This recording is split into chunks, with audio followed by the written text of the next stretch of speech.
तो अभी जो सिलेबस है, क्योंकि कोई स्पेसिफाइड सिलेबस नहीं है ना, तो व्हाट आई थॉट कि जो आप पे यूपीएससी वाला बुक आता है, पर्टिकुलरली जहाँ पे फिजिक्स का सेक्शन का पूरा पार्ट होता है, वो वही मैं सिलेबस कवर करके से आगे प्रोसीड कर, ठीक है। तो अभी देखो, हम लोगों ने क्या बात करी थी, लेंसेस की बात करी थी, और बात हुई थी रिफ्रैक्शन एट स्फेरिकल सरफेसेस, है ना। इसके बाद बात करी थी हमने प्रिज्म की, इससे पहले ही बात करी थी प्रिज्म की, एंगल ऑफ मिनिमम डेविएशन। अब जो है एक चीज होती है कि एक होता है एब्रेशन, है ना। ऐसे समझ लो कि अगर जो आपने ये लेंस, लेंस का ये जो है पार्ट है दिस लाइक दिस, ठीक है। अब यहाँ पे क्या हुआ,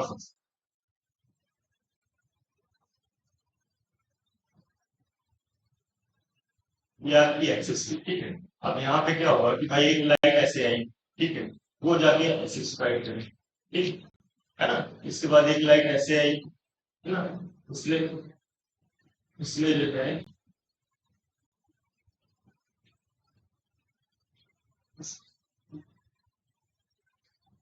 एक दूसरी लाइट पहले तो ऐसे आ गई, फिर एक ऐसे आके इस जगह फोकस हुई, तो क्या हुआ, डिफरेंट डिफरेंट पॉइंट पे लाइट फोकस हुई। तो क्या हो रहा है कि भाई अगर ये ऑब्जेक्ट है तो उसकी इमेज क्या है, पर्टिकुलर पॉइंट पे नहीं बनेगी, फैल जाएगी, है ना।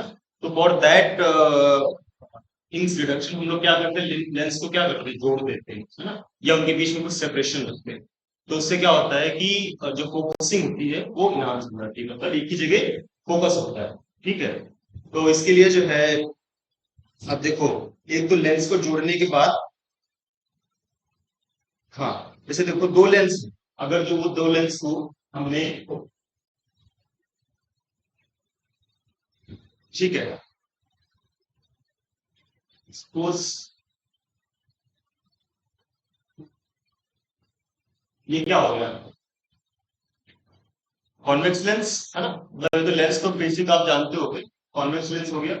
अब इसमें क्या है कि अगर जो हम कॉन्केव लेंस बनाना चाहें, you want to add one lens, तो क्या होगा, ऐसे हो गए, है ना।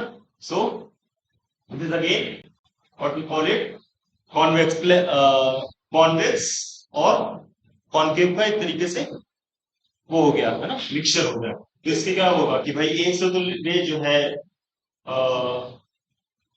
जाएगी, है ना, ऐसे गई, फिर जैसे ऐसे गई, इससे क्या होता है, इस तरह जाती है, मतलब एक तरीके से जो फोकस होता है ना, वो हमारा एक ही पॉइंट पे होगा। कुछ ऐसे मान लो, ऐसे दे गई, और फिर जाके ऐसे प्रिंसिपल एक्सिस पे जाके मिल जाएगी, क्या होता है इसमें, अपने आप ही डिजाइन होता है।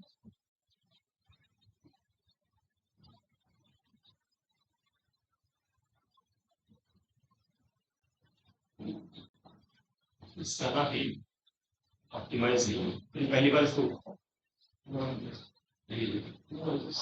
सेटिंग का रिक्वेस्ट, ठीक है। तो ये क्या होगी, एक ही जगह फोकस होगी पी पॉइंट पे। तो इसके लिए फॉर्मूला होता है, ये सिस वन अपॉन एफ, पहले total combined focal length is equals to one upon F one plus one upon F two, ठीक है ना। अगर दोनों के बीच में कोई सेपरेशन नहीं, if there is separation between lengths, तो ये थोड़ा फॉर्मूला जो है मॉडिफाई, इस तरह से मॉडिफाई होगा, वन अपॉन एफ, अगर इनको दोनों को लेंसेज को हम कुछ कुछ दूरी पे रखते हैं, ये पहला लेंस हो गया, ये दूसरा लेंस हो गया, ये आपस में कुछ दूरी पे हो जाएंगे, तो फॉर्मूला क्या मॉडिफाई हो जाएगा, one upon F equals to one upon F one plus one upon F two minus D upon क्या, F one, sorry, D upon F one into F two, ठीक है। ये नोट कर लो दोनों फॉर्मूले, ठीक है। तो अब एक चीज देखो, ये हो गया कि भाई पहले केस में दोनों लेंस आपस में पास पास में, दूसरे केस में क्या हो गया, दोनों लेंस आपस में कुछ दूरी पे, ठीक है। तो बोथ हैविंग फॉर्मूला, और ये क्या है, बेसिकली वाइब्रेशन को जो कम करने के लिए चीजें होती है, वहां पे हम ये चीजें यूज करते हैं, ठीक है। तो अब इसमें एक रिलेशन है, देखो, इसमें तो सिंपली ऐसा बोलेंगे तुमको कि भाई एक जो है लेंस ऐसे है कि उससे इमेज फॉर्म नहीं हुई। लाइक क्वेश्चन जो अगर जो आएगा तो इस तरह से आएगा, इसकी फोकल लेंथ इतनी है और कॉन्वेक्स लेंस है तो इसकी फोकल लेंथ ये होगी समथिंग।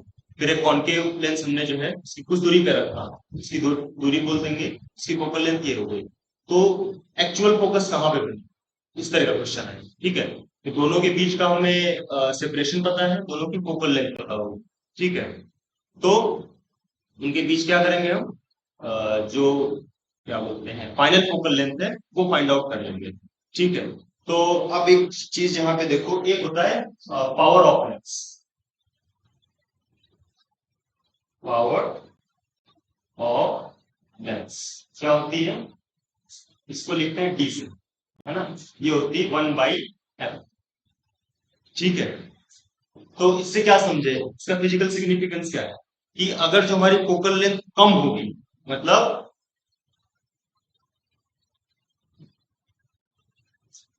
सपोज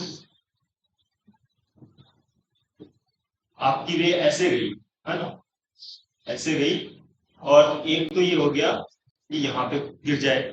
ठीक है, और एक हो गया कि भाई यहाँ से ऐसे चले हम और ये जो है दूर जाके गिरी।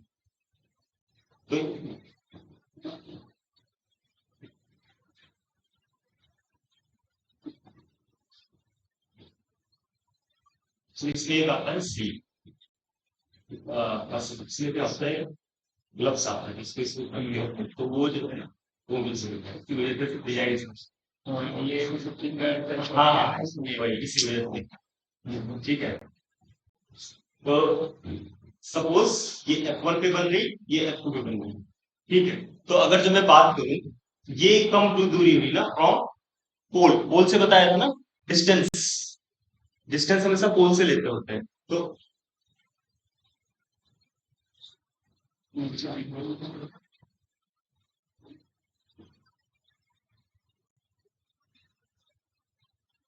डिस्टेंस हमेशा पोल से, इसमें कम से कम गैप तो नहीं होता कुछ। ये चीज अच्छी, मैं सर को भी दे दूंगा ये यूज करो, लोग को इसी पे करना चाहिए। ठीक है, तो अब देखो ये F1 है, ये कम डिस्टेंस पे है, और F2 जो है ज्यादा डिस्टेंस पे है। तो अगर जो पावर की बात करें तो किसकी पावर अच्छी होगी, किसकी पावर खराब होगी। पहले केस में अगर जो F1 की बात करें तो वहां पे पावर क्या होगी, ज्यादा होगी, है ना, F2 को कंपेयर में। तो अगर जो इस तरह से फोकसिंग हो रही है, इसका मतलब लेंस जो है हमारा ज्यादा अच्छा है, क्योंकि इसकी जो पावर है वो बढ़ जाएगी, क्योंकि आप देखो इनवर्सली प्रोपोर्शनल है ना। तो ये चीज इंपॉर्टेंट है। जैसे बोल दिया गया एक फिजिकल प्रॉब्लम, ये दो लेंस है, ठीक है, एक जो है इतनी दूर इमेज बना रहा है, दूसरी जो है इतनी दूर इमेज बना रहा है, तो किसका जो है इसकी पावर जो है लेंस की अच्छी होगी, या होगी तो कितनी होगी, तो वो चीज आप कैलकुलेट कर सकते हो। ठीक है, अब जो है लेंस के फॉर्मूला पता ही है आपको, है ना। अगर दोनों के बीच में क्या बोलते हैं कुछ सेपरेशन है, तो एब्रेशन गायब करने के लिए हमारे पास नेट फोकल लेंथ का फॉर्मूला क्या होगा, 1/f equals to 1/f1 plus 1/f2 minus d upon f1f, where f1 is focal length of first lens, f2 is the focal length of another lens, दूसरा वाला, और d is the separation between them। ठीक है, ये चीज है। अब क्या है, हाँ अब देखो, अच्छा एक चीज बताओ, तुम लोग ये सुने हो ऑप्टिकल फाइबर, है ना, तो ये जो जियो फाइबर है ये सब इसी तरह की मतलब फिनोमेना पे बेस्ड होता है। तो एक तो ये चीज देखो क्या होता है, क्योंकि ये भी एक प्रैक्टिकल प्रॉब्लम है। तो देखो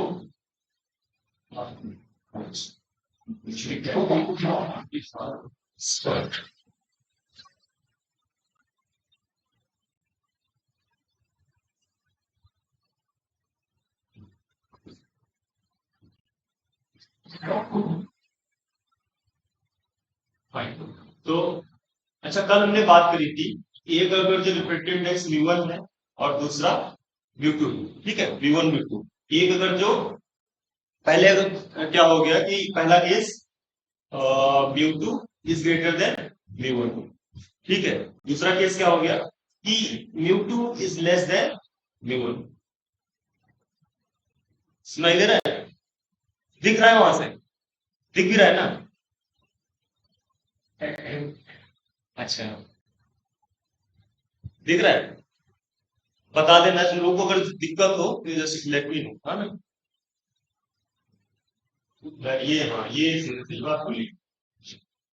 एक काम करते हैं,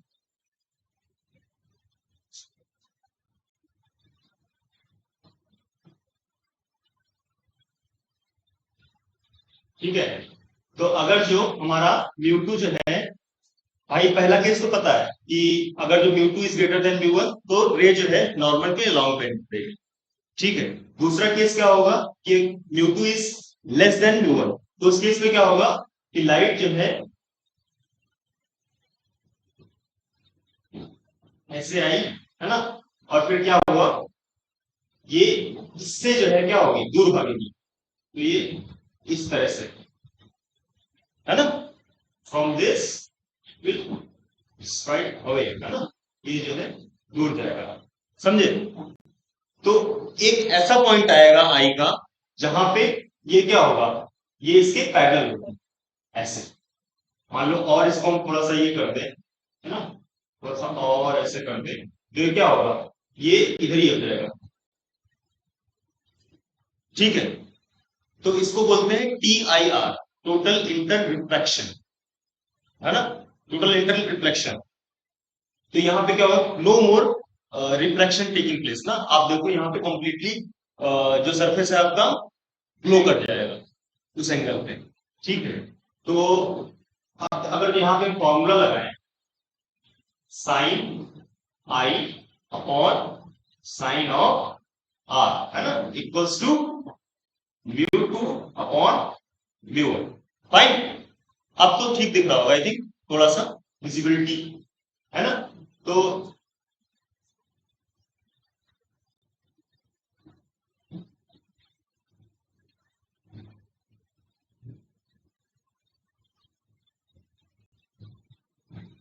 यहां पे देखो,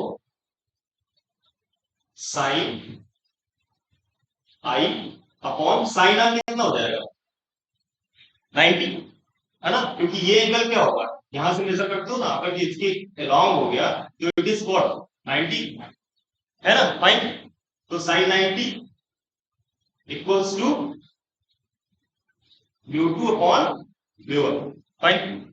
तो sine of I equals to mu two upon mu one. अब इसी आई को लिखते हैं हम लोग sine of theta C equals to mu two upon mu one. तो अब ऐसे प्रॉब्लम आएगा, है ना? वो कौन सा एंगल है जहां पे जो इनकमिंग रे है वो कंप्लीटली क्या बोलते हैं, टोटल इंटरनल रे का टोटल इंटरनल रिफ्लेक्शन होगा ना, TIR। तो यहाँ पे क्या हो गया, वही हो गया ना, TIR ही हुआ, ठीक है? ये भाई रे आई, है ना, यहाँ कंप्लीटली जो है इस सरफेस के अलॉन्ग रिफ्लेक्ट, नो मोर रिफ्लेक्शन, ठीक है? तो अब यहाँ पे आपको क्या देगा, म्यू2 की कुछ वैल्यू दे देगा, म्यू1 की वैल्यू दे देगा, या फिर हो सकता है आपको थीटा सी की वैल्यू दे दे, म्यू1 की वैल्यू दे, म्यू2 कुछ, है ना? इस तरह से जो है दो मीडियम दे दिए, ठीक है? और पूछा कि भाई इसका रिफ्रैक्टिव इंडेक्स इतना है, दूसरे वाले का रिफ्रैक्टिव इंडेक्स इतना है, तो किस एंगल पे जो है टोटल इंटरनल रिफ्लेक्शन हो, दैट यू कैन कैलकुलेट, ठीक है? ये चीज इंपॉर्टेंट है। आप देखो, आई थिंक ये ज्योमेट्रिकल ऑप्टिक्स तो हो गया, और जो आपका ये है ना बुक, इसमें भी जो है इतना ही दिया है, ठीक है?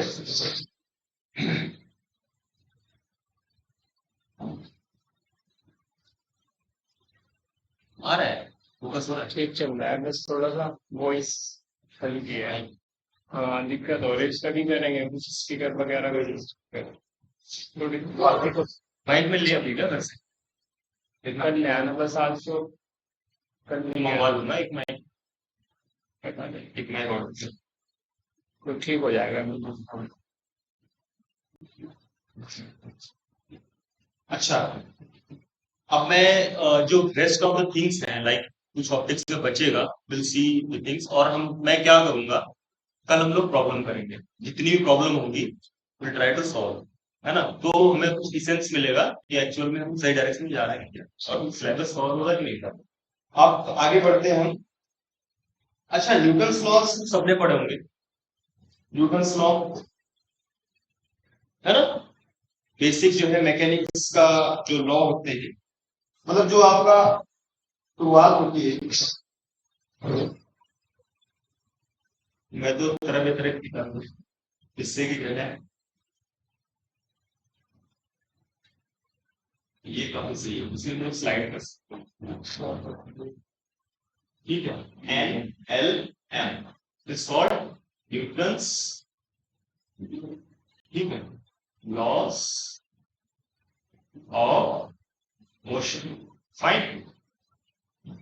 देखो, अगर जो आपको मैकेनिक्स में पढ़ना है आगे, सो ये बेसिक है ना, मतलब ये लॉज आपको पढ़ने ही पड़ेंगे, है ना। न्यूटन्स लॉस ऑफ मोशन से ही सब कुछ गवर्न होता है, चाहे प्रोजेक्टाइल ले लो, कुछ भी ले लो, हर जगह जो है यही करता है ना। तो इसमें न्यूटन्स ने 3 नियम दिए, है ना। पहला नियम क्या है कि अगर जो कोई बॉडी स्टेबल है, जैसे इस चीज इस पे रखी हुई है, तो क्यों रखी हुई है, क्योंकि इस पे जो नेट फोर्स है वो 0 है। जितना ऊपर से फोर्स लग रहा है उतना नीचे से फोर्स लग रहा है, जितना इधर से लग रहा है उतना इधर से लग रहा है। तो अगर तो मैं बात करूं फर्स्ट लॉ की, तो दैट इज, इसको बोलते हैं लॉ क्या, जड़त्व का, है ना। तो अगर ये बॉडी किसी उस पे रखी है सरफेस पे, है ना, तो जितना फोर्स इधर से लग रहा है उतना फोर्स इस पे इधर से लग रहा है, उतना ही इधर से लग रहा है, और उतना नीचे से लग रहा है। आप अगर जो जमीन पे बैठे हो, there is an equal opposite force,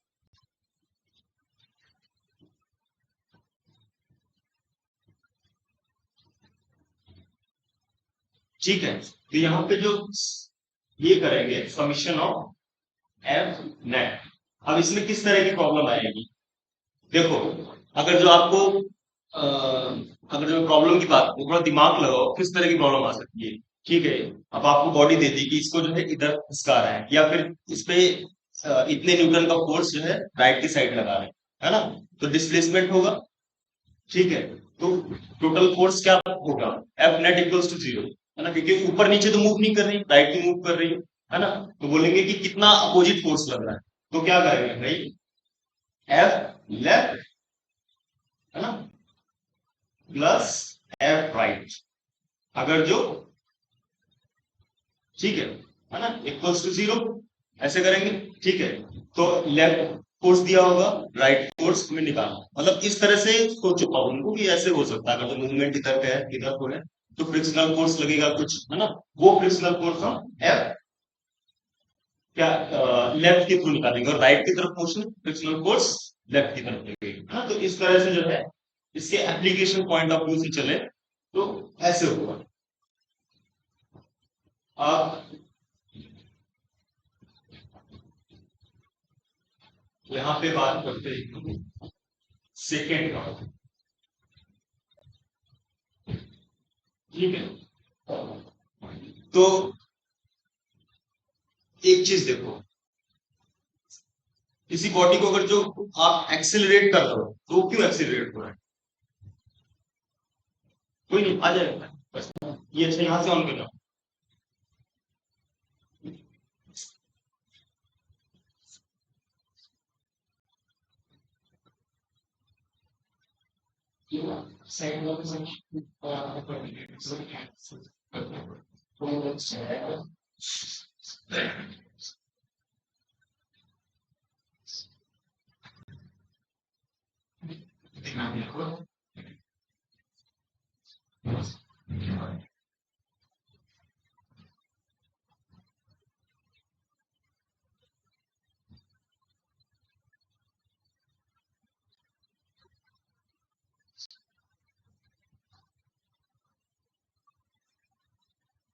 वही चले जाना चाहिए।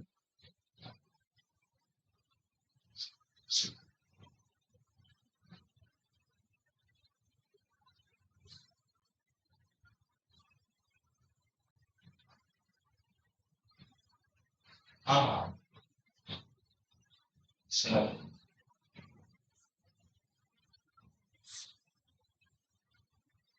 एक तो ये जो प्रॉब्लम है बहुत ही बड़ी है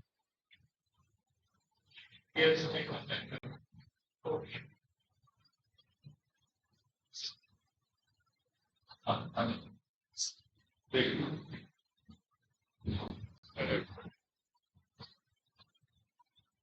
अच्छा सेकेंड लॉ क्या होता है कि आपने किसी बॉडी पे अगर जो फोर्स लगाया ठीक है उसमें एक नेट एक्सेलरेशन हुआ तो जो एक्सेलरेशन होता है सम ऑफ फोर्सेस के ऊपर है ना तो अगर किसी बॉडी को आप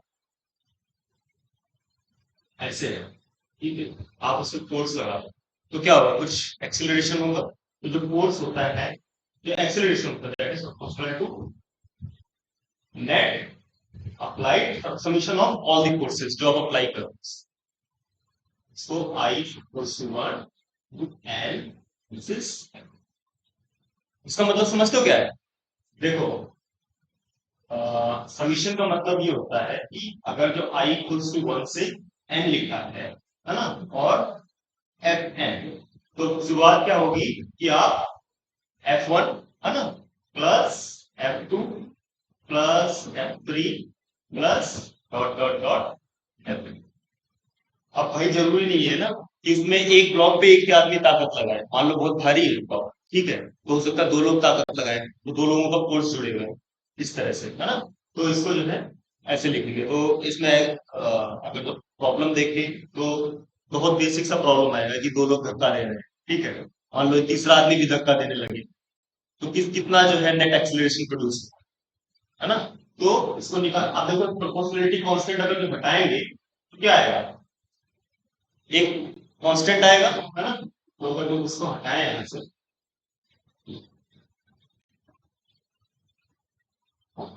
तो ये हो गया m f equals to m है ना तो अगर हम एक्सीलरेशन निकालें तो net F upon m this is अच्छा अब ये चीज आ गई समझ में तो आगे अगर जो पढ़े तो जो थर्ड लॉ है ना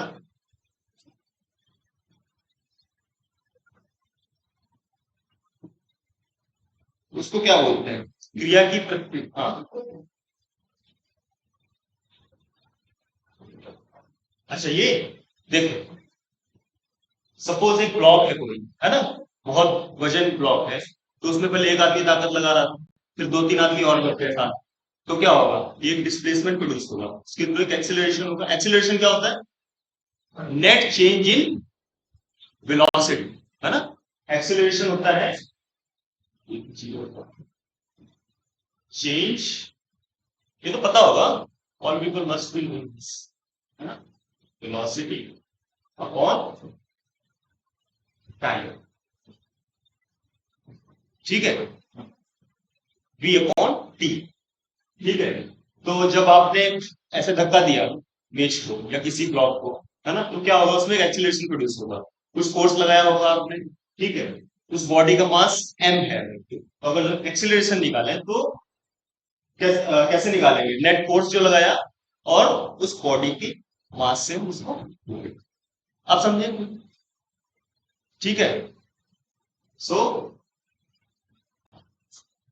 ए equals to F upon F जितने भी फोर्स लगा रहा हूं समीशन का मतलब कितने आप फोर्सेस लगा रहे हो तीन लोग लगा रहे हैं F1 plus F2 plus F3 चार लोग लगा रहे हैं F1 plus F2 plus F3 plus F4 like ठीक है अच्छा जो तीसरा नियम है वो कुछ बहुत ही बेसिक सा लॉ है उसको बोलते हैं एक्शन रिएक्शन लॉ है ना तो उसमें क्या है कि अगर ये बॉडी रखी हुई है ना तो क्यों रखी हुई है एक तो ये बॉडी इस सरफेस पे फोर्स लगा रही है देखो इसकी वेट की वजह से मुझे क्या इसका मतलब कुछ लग रहा है कि हाँ भाई समथिंग इज देयर ठीक है अब मुझे भी एक फोर्स लगाना पड़ता है ऊपर तो equal and opposite force direction में होगा वो डायरेक्शन तो अगर यहाँ पे बॉडी रखी हुई है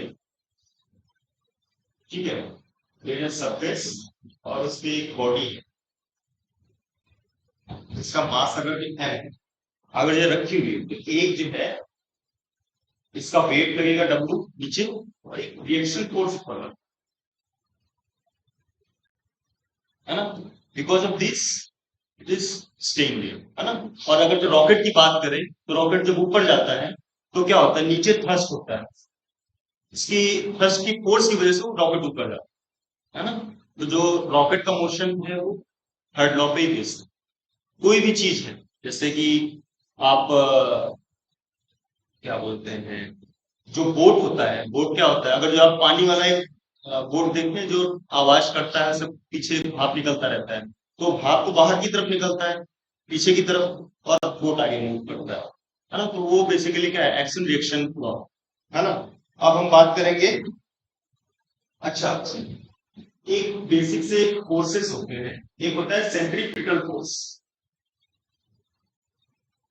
ठीक है। सेंट्रीपिटल फोर्स क्या होता है, पता है किसी को, सेंट्रीफ्यूगल फोर्स, है ना। क्या होता है कि अगर जो आप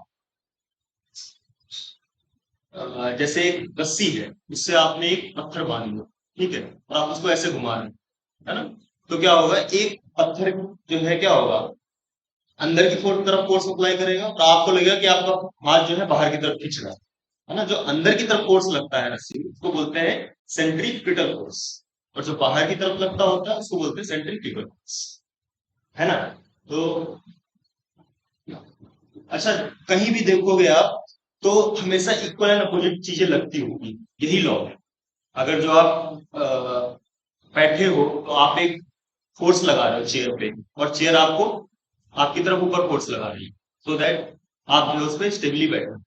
तो मतलब क्या है कि नेट फोर्स जो है हमेशा बैलेंस, इक्वल एंड अपोजिट।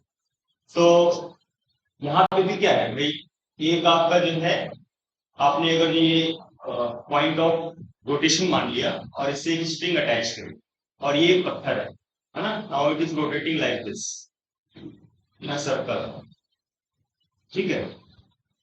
तो अंदर की तरफ आपका सेंट्रीपिटल फोर्स लगेगा, ठीक है, और बाहर की तरफ क्या लगेगा, सेंट्रीफ्यूगल, ठीक है। अब केंद्र बल और अभिकेंद्र बल, अभिकेंद्र बल अंदर की तरफ, अब केंद्र बाहर की तरफ, ठीक है। तो इसका एक फॉर्मूला होता है, F equals to m v square upon r, ठीक है। R is this radius, this, और एम है आपका मास, ठीक है, और वी है जिस वेलोसिटी से घूमना है। तो कभी कभी क्या होता है कि v equals to r omega, समझते हो। तो अगर सर्कुलर मोशन हो रहा है, देखो, अगर किसी बॉडी का सर्कुलर मोशन हो रहा है, तो वहां पे क्या, आर तो सेम रहेगा, थीटा चेंज होगा, ठीक है। देखो, ऐसे मूव कर रहा है, तो क्या होगा, एक बार तो यहाँ पे था ऑब्जेक्ट, फिर यहाँ आ गया, फिर इसके बाद यहाँ आ गया, फिर यहाँ आ गया, है ना। तो क्या हुआ, इसके रिस्पेक्ट में थीटा चेंज होता जा रहा है कि नहीं। Theta is variable with time, but r is constant, so we can write it as v d theta upon dt, ठीक है। Change in theta and r is constant, तो ये क्या हो गया, आर ओमेगा, जो ओमेगा होता है इसको बोलते हैं डी थीटा ओवर dt, ठीक है। दिस इज एंगुलर वेलोसिटी, ठीक है। तो अब अगर हम यहां पे रख दें, तो M R square omega square upon R, तो this is M R omega, ठीक, फोर्स की वैल्यू है, ठीक है ना। This is value of force, M R omega. कभी कभी वी भी दिया हो सकता है आपको, ठीक है, या आर ओमेगा दिया होगा, तो उस तरह से आप कर सकते, ठीक है। ओमेगा को रेडियन पर सेकेंड हम लिखते होती है, सो ओमेगा इज रेडियन पर सेकेंड, ठीक है। आर इज योर रेडियस, ठीक है। अब हम आगे बढ़ते हैं, अच्छा,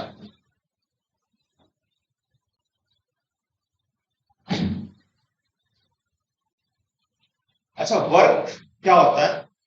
अगर जो आपने किसी बॉडी को डिस्प्लेस किया तो आपने कुछ वर्क किया है ना?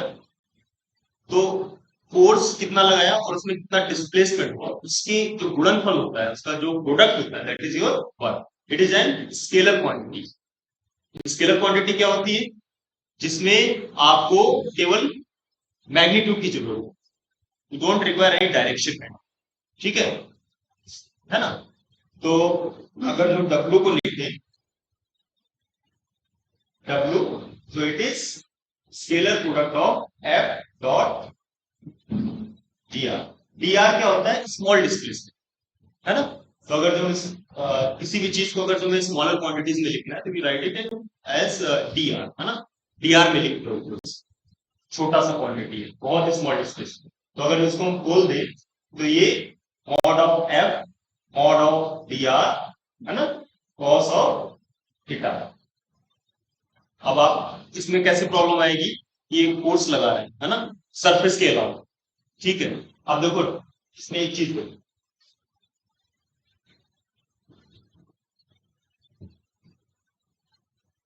ये हमने सपोज एक आदमी तो इसमें इधर को फोर्स करना, ठीक है, और इसमें जो है डिस्प्लेसमेंट कितना हो गया? पहले यहाँ पे था, अब क्या हुआ? ये मूव करके यहाँ पे आ गया।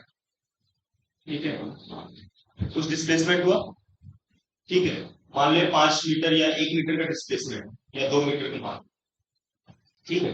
तो डिस्प्लेसमेंट की डायरेक्शन और फोर्स की डायरेक्शन क्या है? दोनों के बीच में एंगल क्या है? जिस डायरेक्शन में फोर्स लगा रहे हैं उसी डायरेक्शन में डिस्प्लेसमेंट हो रहा है, तो एंगल कितना होगा? 0, है ना? और अगर जो सपोज हम इधर को फोर्स लगाएं, डिस्प्लेसमेंट इधर को हो जाए, है ना, तो कितना हो जाएगा थीटा? 180, है ना? पहले केस में अगर जो दोनों सेम डायरेक्शन में है तो 0 डिग्री का, और अगर दोनों अपोजिट डायरेक्शन में तो 180 डिग्री। अब भाई अगर जो ये बात करें किसी दीवार पे अगर तुम फोर्स लगा रहे हैं, है ना, तो कितना दीवार पर डिस्प्लेसमेंट नहीं हुआ? आप बोलोगे मैंने पूरी ताकत लगाई लेकिन दीवार डिस्प्लेसमेंट नहीं हुआ, तो आपने वर्क किया है कि नहीं किया? नहीं किया, क्योंकि कोई डिस्प्लेसमेंट नहीं है। और आपके जो फोर्स है, ठीक है, और देखो ये देख लो, खाली सिंपली अगर कोई बॉल है और आप इसको धक्का दे रहे हो, there is no displacement, still आपने बोला कि मैंने काम किया है क्योंकि मैंने इसको ताकत लगाई, लेकिन कोई डिस्प्लेसमेंट नहीं हुआ, तो dr 0, तो नेट वर्क कितना हो जाएगा? 0, है ना? उसको 10 लोग लगाए, 12 लोग लगाए, कोई प्रॉब्लम नहीं, अगर दीवार उसकी जगह है, तो फोर्स वर्क कितना हो जाएगा? 0 हो जाएगा। अच्छा, जो एनर्जी होती है वो दो तरीके की, ठीक है। एक को बोलते हैं हम लोग, ये बहुत बेसिक बेसिक डेफिनेशंस जो आपको यूज में आएंगी, है ना? ठीक है, तो एनर्जी जो है दो तरह की, one is kinetic, another one is potential, ठीक है। तो काइनेटिक एनर्जी किसकी वजह से होती है? ऑब्जेक्ट की मोशन की वजह से, है ना? इसको हम लोग लिखते होते हैं kinetic energy equals to half of m v square, ठीक है। पोटेंशियल एनर्जी क्या होती है? अगर जो कोई बॉडी किसी सरफेस पे रखी हुई है, किसी हाइट पे रखी हुई है ना, तो उसकी पोटेंशियल एनर्जी कितनी होगी? एम जी एच, है ना? ठीक है, दिस इज पोटेंशियल एनर्जी, है ना? और नेट एनर्जी क्या होगी? बोथ, है ना, D plus D, this is net, है ना? तो अच्छा, एक है एनर्जी, देखो हमने क्या क्या किया, एनर्जी देखा, है ना, दो तरह की एनर्जी, वर्क देख लिया क्या होता है ना, न्यूटन्स लॉस देख लिए। तो ये बेसिक बेसिक हम लोग मैकेनिक्स कवर करते हैं ना। आपका न्यूटन्स लॉ हो गया, आपका ये हो गया, वर्क कैसे डिफाइन करेंगे, एनर्जी कैसे डिफाइन करेंगे। अब एक होता है शक्ति, पावर, है ना? तो पावर को कैसे डिफाइन करोगे? पावर को कैसे, आपने कितने समय में कितना ऊर्जा वेस्ट करी, है ना, दैट इज योर पावर, है ना?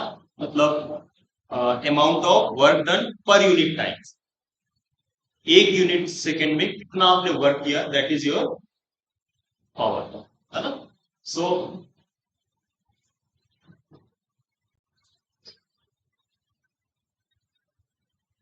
पावर इज टी, ऐसे डिफाइन करें तो this is W upon T, ठीक है। इसको लिखते होते हैं हम लोग वॉट, यूनिट कॉस्ट, या फिर जूल पर सेकेंड, फाइन, है ना, ठीक है। तो ऐसे जो है हम लोग पावर को डिफाइन करेंगे। अच्छा, ठीक है।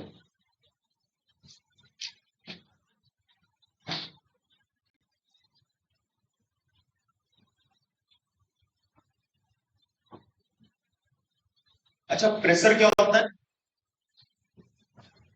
फोर्स पर यूनिट, तो एकांक क्षेत्रफल पे कितना फोर्स लग रहा है, that is basically your pressure, है ना, न्यूटन पर मीटर स्क्वायर। और दूसरी यूनिट क्या है, पास्कल, है ना, बार और ये सब इसी की यूनिट, है ना। तो थोड़ा सा यूनिट कन्वर्जन का आप लोग एक बार देख लेना, सीजीएस में कैसे होता है और एमकेएस में क्या होता है, दो चीजें। सबसे इंपॉर्टेंट चीज जो मैंने इनिशियली बोला था कि सारी यूनिट एक जैसी होनी चाहिए। अगर जो आप सीजीएस में यूज करते हो तो all should be in CGS, अगर जो एमकेएस यूज करते हो तो all should be in MKS, ठीक है, फाइन, ठीक है।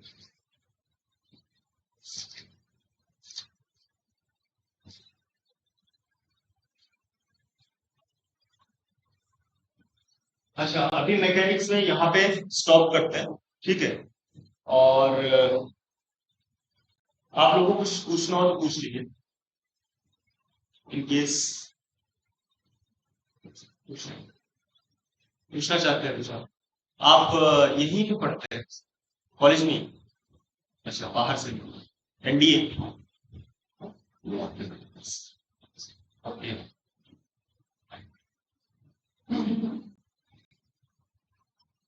ठीक है। तो एक चीज,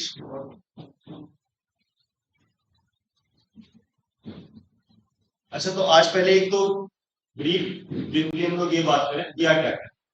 तो पहले तो हमने डिस्कस किया था लाइट की पर्सपेक्टिव में कि भाई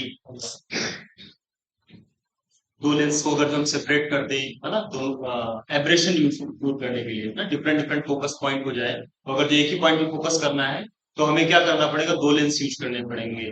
तो दो लेंस अगर जो एक तो केस हो गया कि एक दूसरे में चिपका दें, तो उसके लिए फॉर्मूला हो गया 1/f equals to 1/f1 plus 1/f2। अब दोनों के बीच में कुछ सेपरेशन है तो उसके लिए फॉर्मूला हो जाएगा 1/f equals to 1/f1 plus 1/f2 minus d/f1f, है ना। और क्या था, फिर क्रिटिकल एंगल की बात करी। क्रिटिकल एंगल क्या होता है कि अगर जो आपका म्यू2 जो है लेस देन म्यू1 है ना, तो क्या होगा, रे जो आपका ये सरफेस है उसके अलॉन्ग जो है बेंड हो जाएगा, तो वहां पे क्या हो जाएगा, टोटल इंटरनल रिफ्लेक्शन होगा, ठीक है। तो आर वहां पे 90 डिग्री हो जाएगा, तो साइन साइन जो थीटा सी है आपका critical angle, that is n2/n1 या μ2/μ1। फिर हमने बात करी Newton's laws of motion, first law, second law and third law. फिर हमने बात करी वर्क की, फिर हमने बात करी एनर्जी की, दो तरह की energy, kinetic energy and potential energy, है ना। Net energy sum of both kinetic energy and potential energy, fine. तो अब देखो, I think this must as your this mechanics part.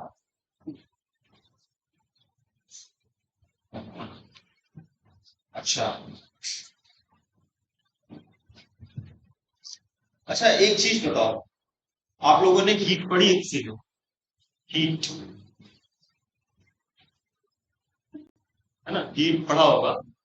Heat में डिफरेंट डिफरेंट स्केल्स होते हैं, है ना, फारेनहाइट स्केल हो गया, केल्विन स्केल हो गया और सेल्सियस स्केल, है ना।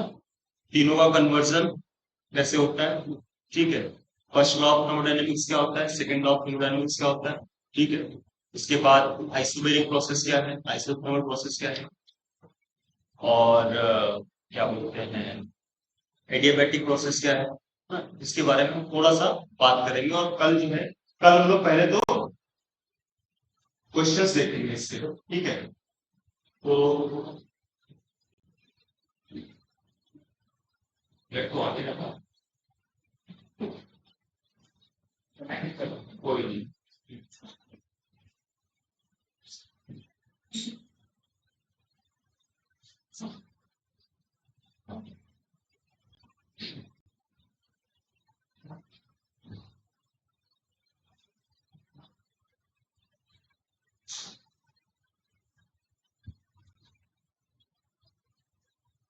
ये मेरे को क्वेश्चन बताओ।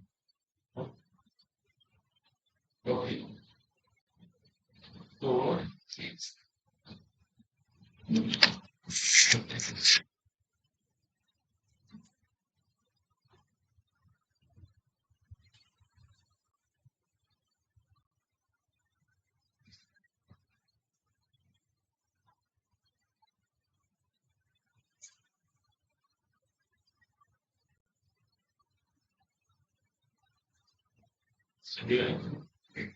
चलो कोई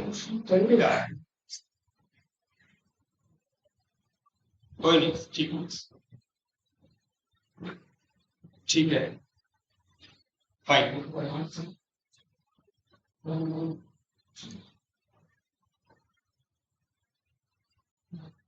अच्छा, जो थोड़े से बचे हुए टॉपिक्स होंगे, मैं eat and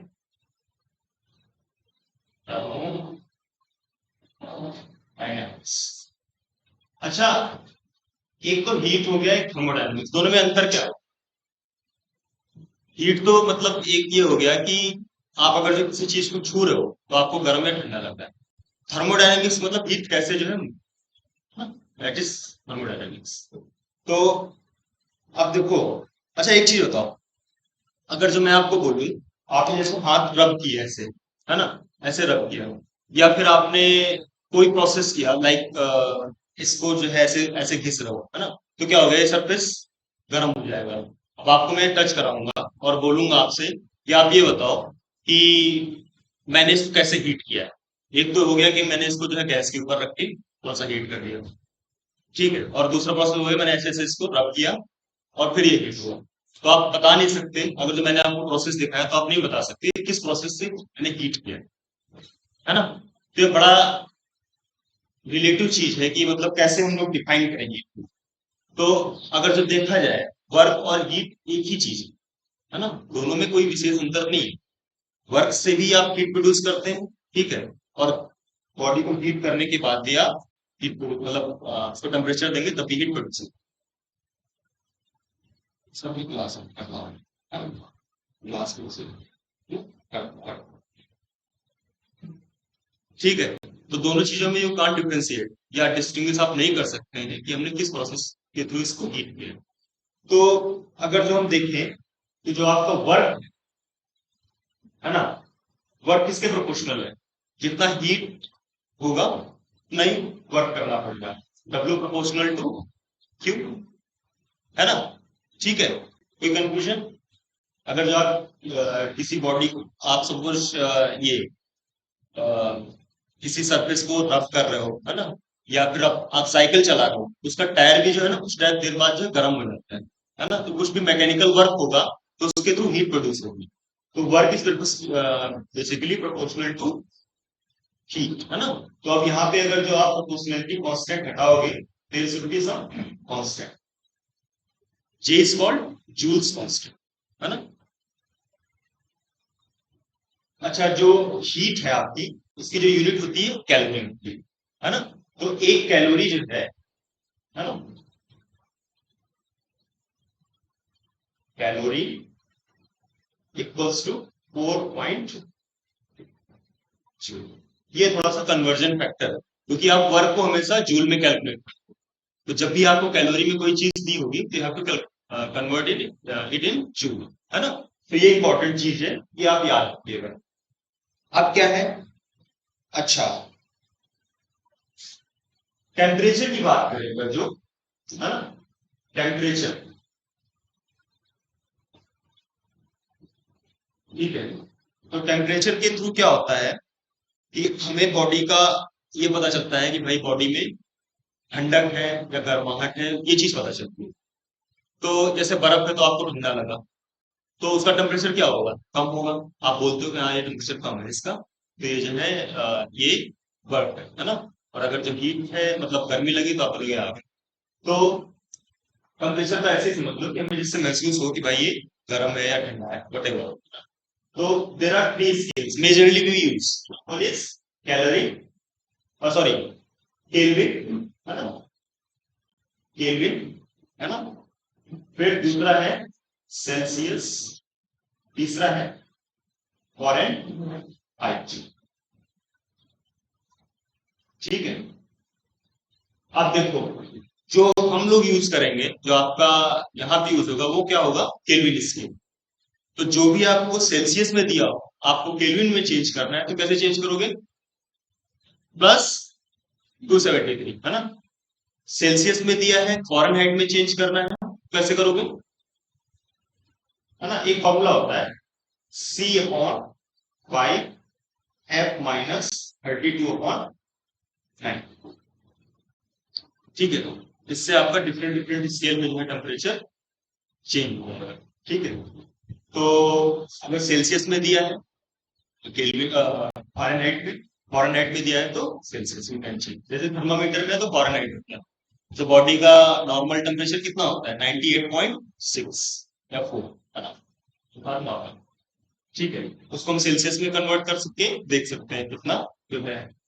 फिर केल्विन स्केल हो गया कि भाई सेल्सियस में सपोज 35 या 35 डिग्री सेल्सियस दिया है ना। इसको हमें temperature T equals to 35 degree Celsius. अब यहाँ पे हमको सेल्सियस में चेंज करना है, तो 273 प्लस 35, तो ये कितना हो जाएगा, ये हो गया आपका 18, है ना, 0, है ना। तो इस तरह से हम चेंज करेंगे। आप सेल्सियस, केल्विन, फॉरेनहाइट, तीनों हो गया। अब हम आगे बढ़ते हैं। देखो एब्सोल्यूट जीरो टेम्परेचर क्या होता है। देखो हायर टेम्परेचर की तरफ जाना चाहो तो उसकी कोई रेंज नहीं, कितना भी जा सकता हो, लेकिन लोएस्ट टेम्परेचर की रेंज है। जैसे कि आप जो लोएस्ट स्केल है वो आपका होता है T इक्वल्स टू -273.14 या 5 केल्विन।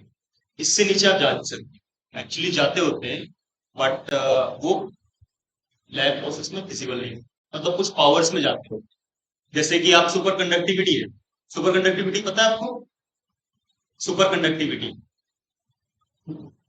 सुपर कंडक्टिविटी क्या होता है, जैसे आपका एक तरीके, अभी आप लोग सुन रहे होंगे मैग्लेव ट्रेन सुना है जापान में, तो वो क्या होता है, सुपर कंडक्टिंग फिनोमेना पे ही डेवलप किया जाता है ट्रेन। तो क्या होता है कि कुछ ऐसे मटेरियल होते हैं जिनको अगर जो एक्सेसिवली कूल करो, बहुत ज्यादा कूल कर दें, है ना, तो उसमें बिना रेजिस्टेंस के करंट है। तो इसका मतलब क्या हो, जैसे ये है तो इसमें क्या है, ये रेजिस्टेंस ही है, जो ये जल रहा है और एक तरीके का resistance, because of that resistance it is glowing. लेकिन अगर ये रेजिस्टेंस ही खत्म हो जाए, इसका मतलब क्या होगा, इनफाइनाइटली हम करंट फ्लो कर सकते हैं। तो वो जो फिनोमेना है ना, बहुत ही लो टेम्परेचर पे होता है ना। लाइक ये जो है 10⁻⁻⁵, है ना, केल्विन, इस तरह से। जो एक सिरेमिक सुपर कंडक्टर होता है YbCl, उसका होता है 92 केल्विन, TC, क्रिटिकल टेम्परेचर, इसको बोलते हैं क्रिटिकल टेम्परेचर, 92 केल्विन। मतलब आप ये समझ लो कि इस टेम्परेचर पे अगर उसमें कोई करंट फ्लो करेंगे, रुकेगा नहीं करंट, वो अपने आप ही फ्लो होता है विदाउट एनी हिंड्रेंस। ठीक है। तो जो एब्सोल्यूट जीरो टेम्परेचर है वो क्या टेम्परेचर होता है, मतलब उसके नीचे हम जा नहीं सकते, और हाईएस्ट टेम्परेचर की कोई वैल्यूज लोग वो नहीं कर सकते, डिफाइन नहीं कर सकते, क्योंकि सन का एक्चुअल टेम्परेचर जो है, अगर जो बोले तो हम लोग अभी भी एक्यूरेटली मेजर नहीं कर पाए। वो रेडिएशन जो है थर्मोमीटर से मेजर करते हो, बट इतना प्रिसाइज नहीं, ठीक है ना? तो अच्छा, कुछ अ, जो हीट है, ठीक है,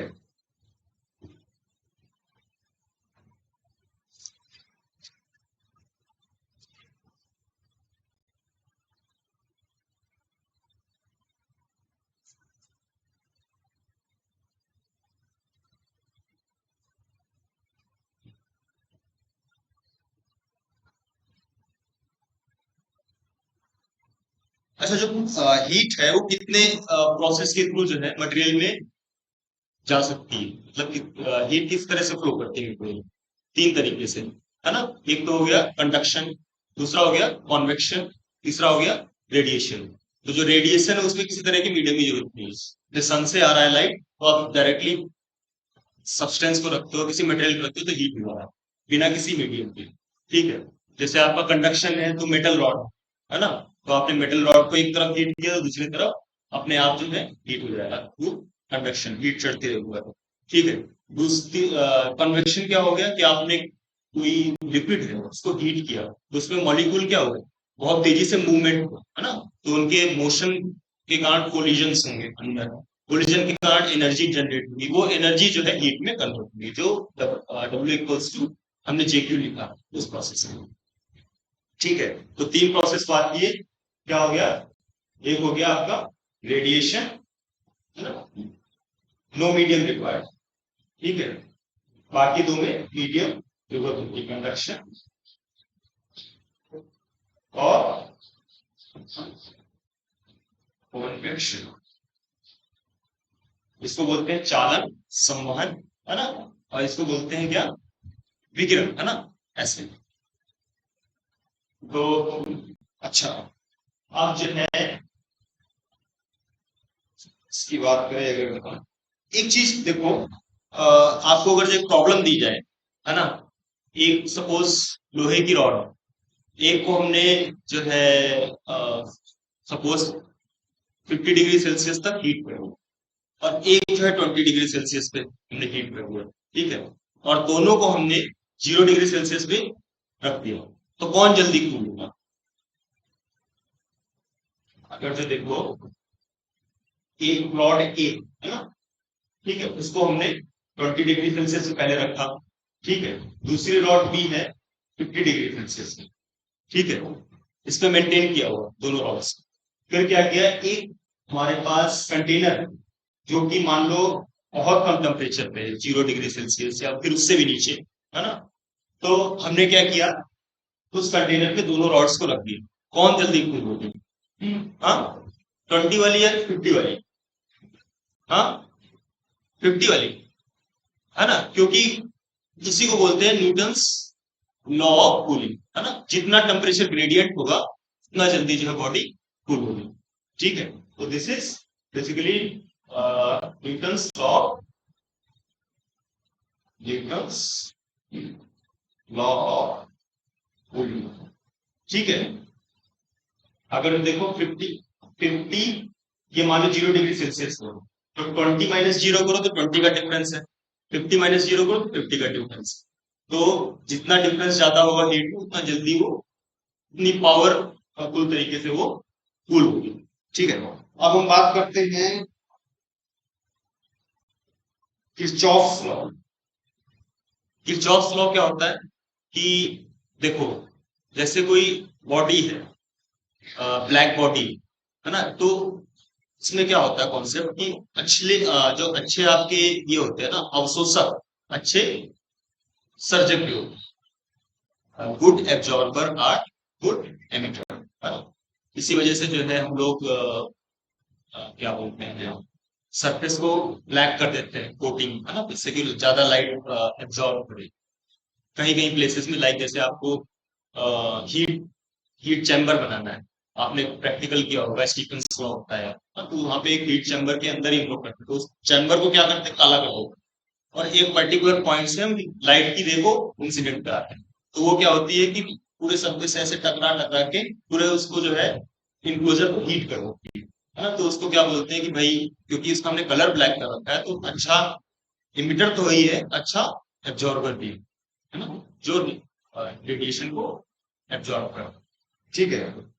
उसके बाद है स्टीफेंस लॉ। ठीक है।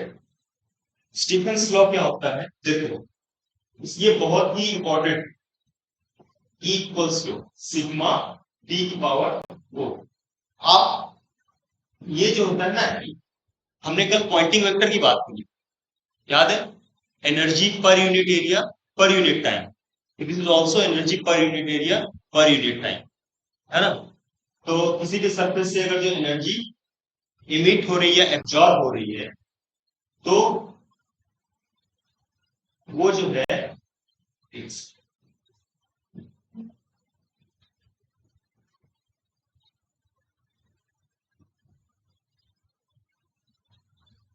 अगर देखो किसी हम सरफेस को हीट करो, है ना, इस पर्टिकुलर टेम्परेचर, तो उससे जो एनर्जी होगी रेडिएट, वो क्या होगी, उस टेम्परेचर के मतलब जो सरफेस पे पर्टिकुलर सरफेस पे गिर रहा है, इस सरफेस, ये सरफेस का, ठीक है, इस पे ये इंसिडेंट हो रहा है लाइट, ठीक है ना, इसका कुछ एरिया है ना, मान लो एरिया हो गया, ये लेंथ हो गई, ये हो गई आपकी breadth, है ना, कुछ एल इंटू बी होगा, है ना। इससे इससे पर यूनिट जो है टाइम इंसिडेंट हो रहा है रेडिएशन, तो जो एनर्जी होगी आपकी इंसिडेंट पर यूनिट एरिया, है ना, पर यूनिट टाइम, वो किसके प्रोपोर्शनल होगी, जितना ये बॉडी को हीट करेगा उसके फोर्थ पावर, है ना, so it is proportional fourth power of the temperature, है ना, जिससे कि वो बॉडी हीट हो। ये बहुत ही इंपॉर्टेंट है ना। जैसे एक आपको सरफेस दे दिया, एक एक दे दिया, डिस्क दे दिया, और एक आपको दे दिया रेक्टेंगल, ठीक है, और बोला कि कौन सा सरफेस जल्दी हीट होगा या किसके थ्रू जो है ज्यादा हीट एब्जॉर्ब होगा। आप एनर्जी पर यूनिट एरिया लगाएंगे, per unit time, that is also, आप 1 सेकंड मान लो उसको या 5 सेकंड मान लो, जो भी मान सको वो खुद दे देंगे कि हमने अगर जो 1 घंटा इस पे जो है एक ऐसे प्रैक्टिकल प्रॉब्लम सोचो कि एक जो है ये सर्कुलर थिंग है ना, कोई चीज है सर्कुलर, और एक आपका स्क्वायर है या रेक्टेंगल है, कुछ भी है ना। इस पे हमने 5 मिनट इस पे किया, रेडिएशन इंसिडेंट 5 मिनट इस पे किया। अब देखो इस तरह से प्रॉब्लम आप सोचो, है ना, तो इसका कुछ एरिया होगा, इसका एरिया क्या होगा, इसका एरिया क्या होगा, ए स्क्वायर, अगर जो स्क्वायर है तो, है ना। तो अब इसमें बोला गया कि कितने जूल का रेडिएशन जो है इंसिडेंट हो, मान लो 10 जूल या 12 जूल, जो भी जूल, मान लो 10 जूल, कुछ पर्टिकुलर वैल्यू हो, 10 जूल, ठीक है, या 10 कैलोरी, कुछ भी हो सकता है। अगर जो कैलोरी दिया तो आप जूल में चेंज कर लो, है ना, एक कैलोरी इक्वल्स टू 4.18 जूल, ठीक है। इससे जो है इस पे लाइट इंसिडेंट करें, ठीक है, 5 मिनट के लिए इंसिडेंट करिए, ठीक है। आप पूछेंगे कि कौन सा जो है किसका टेम्परेचर ज्यादा बढ़ेगा, किसका टेम्परेचर कम बढ़ेगा, तो आप बता सकते हो, है ना। स्टीफन कांस्टेंट एक कांस्टेंट वैल्यू होगी जो आपको दे दे, तो इस तरह से जो है प्रॉब्लम ब्रेक हो सकती है ना। तो ये समझे कि किस तरह से जो है हर चीज का जो है, जैसे ये है ना किरचॉफ्स लॉ, अब आपको दे दिया कि एक हमने जो है ब्लू कलर कलर से पेंट किया, एक जो है हमने रेड कलर से पेंट किया, है ना, बॉडी को, ठीक है, तो कौन सा जो है ज्यादा एब्जॉर्ब करेगा लाइट, हाँ, देखो कि कौन सा एब्जॉर्ब एब्जॉर्ब, क्यों,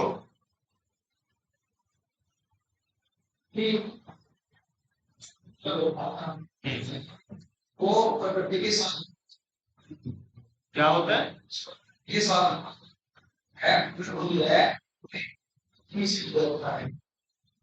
अच्छा एक एक प्रिंसिपल और है, इसको बोलते हैं बीन्स लॉ, ये दिया नहीं हमने, बीन्स लॉ, यहाँ पे जो है आपके क्वेश्चंस का आंसर है ना। देखो इसको बोलते हैं lambda m into T equals to constant. ठीक है ना। तो अब आप सपोज दो आपको बॉडी दी, ठीक है, एक दो लाइट सोर्सेस दिए, एक जो है मान लो रेड लाइट सोर्स है, एक है आपका ब्लू, ठीक है ना। तो एक चीज तो आप ये देखो, रेड की वेवलेंथ ज्यादा है कि ब्लू की वेवलेंथ ज्यादा है ना। रेड की वेवलेंथ ज्यादा है, तो अगर तो टी हम निकालें तो कुछ कांस्टेंट अपॉन लेमडा, तो टेम्परेचर क्या होगा, कम होगा ना, है ना। अगर जो आपका लेमडा ज्यादा है तो टेम्परेचर ऑलरेडी कम हो जाएगा, क्योंकि इनवर्सली प्रोपोर्शनल है, टी विल बी मिनिमम। समझे कि नहीं समझे, है ना। इसी तरह से अगर जो ब्लू की देखिए, तो ब्लू क्या हो गया, देखो ऐसे रखो,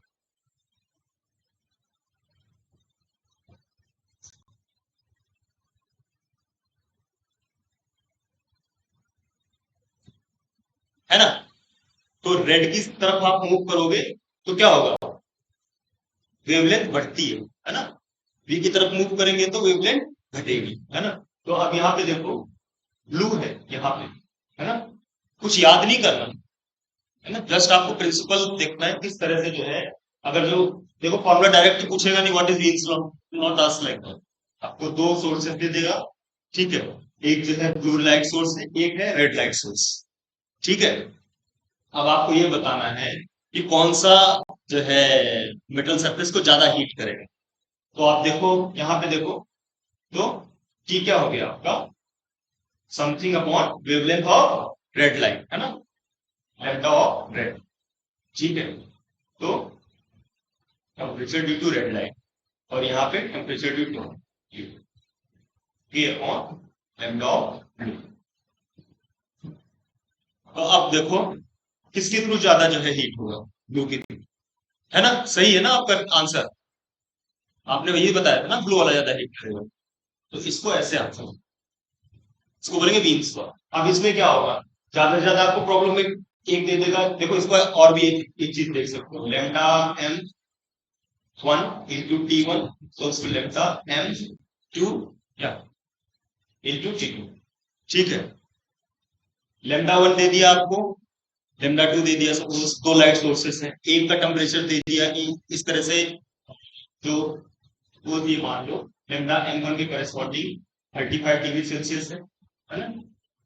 और लेमडा कुछ मान लो कुछ नैनोमीटर है या कुछ एंगस्ट्रॉम है, ठीक है। एंगस्ट्रॉम में कितने मीटर होते हैं, एक एंगस्ट्रॉम में 1 angstrom equals to 10 to the power 10, है ना। नीचे 1 nanometre equals to 10 to the power -9, 1 micrometre equals to 10 to the power -6 metre, ठीक है। फिर हो गया 1 इकोमीटर इक्वल्स टू कितना होता है, -12, है ना। 1 फेक्टोमीटर equals to 10 to the power -15। और बताओ मिलीमीटर, ये तो ठीक, तो ये बेसिक से स्केल है ना। तो जो वेवलेंथ होती है ना, यूजुअली हमारी एंगस्ट्रॉम में देते होते हैं या फिर माइक्रो, तो हमें सबसे पहले जो है मीटर में चेंज करना। तो इस अगर जो आपका दोनों तरफ आप माइक्रोमीटर लिख सको तो कोई दिक्कत ही नहीं, दोनों तरफ कट जाएगा, कोई समस्या नहीं। लेकिन अगर जो आपने एक तरफ नैनोमीटर में लिख दिया या दूसरी तरफ माइक्रोमीटर में लिख दिया तो गलत। तो ये थोड़ा सा ध्यान, ठीक है। तो इस तरह का प्रॉब्लम आ सकता है कि अगर जो लेमडा आपका एक रेड लाइट के करस्पॉन्डिंग दे दिया और उसके करस्पॉन्डिंग टेम्परेचर दे दिया, एक बार ब्लू लाइट के करस्पॉन्डिंग लेमडा दे दिया, आपसे टेम्परेचर पूछा, तो आप यू कैन, ठीक है, ठीक है। तो फाइन, तो ये चीज समझ में आई, है ना, स्टीफेंस लॉ, वीन्स लॉ, है ना। और किस तरह से जो है प्रॉब्लम बन सकती है, क्योंकि बहुत ही ज्यादा डायरेक्टली चीजें नहीं आती है, पहले आती थी प्रोविजन में। आपको कहीं भी कोई भी एग्जाम हो ना, कोई चीज डायरेक्टली नहीं आती, क्लास 3 या क्लास 4 को छोड़, है ना। वहां भी क्लास 3 में भी ठीक ठाक करो, क्लास 4 को चलो, उसके लिए भी अब डिफरेंट डिफरेंट एंट्रेंसेस हैं। तो आप लोग, मैं तो ये बोलूंगा कि अगर आप तैयारी कर रहे हो ना, तो कोशिश करो कि पहले प्लेटफॉर्म, है ना, this should be some platform to which आप आगे प्रोसीड कर सको, है ना। वो सबसे ज्यादा जरूरी है। क्योंकि देखो, यूपीएससी एक ऐसा चीज है जिसको आप सर्टेन नहीं कह सकते या आप कर लोगे, वो थोड़ा सा डाउटफुल रहता है हमेशा। आप कितना भी कर लो, लक मैटर करता है आपका, ठीक है, आपकी मेहनत मैटर करती, पता लगा एग्जाम टाइम बीमार हो गया, है ना, ये सारी चीजें आएंगी, है ना। तो मेरा सजेशन ये है कि पैरेलली सारे एग्जाम की तरफ फोकस करो, और जो भी इस तैयारी के थ्रू आप कर सको, वो तैयारी जो है करनी चाहिए आपको। और बाकी देखो, ये तो बहुत बड़ी चीज है ना। सो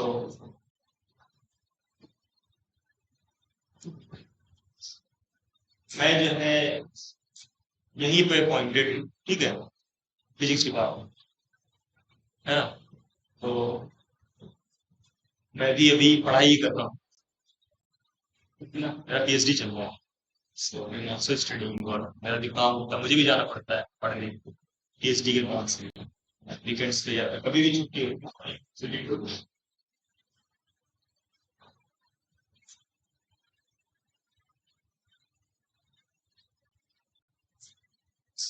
ठीक है, कल एक तो सबसे मैं पहले तो टाइमिंग का बहुत बड़ा इशू है, मैं करता रहता हूँ, बहुत पसंद है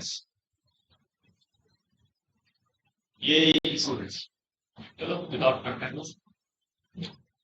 आपके पास क्वेश्चंस हैं प्रीवियस से? हाँ, भेज दो।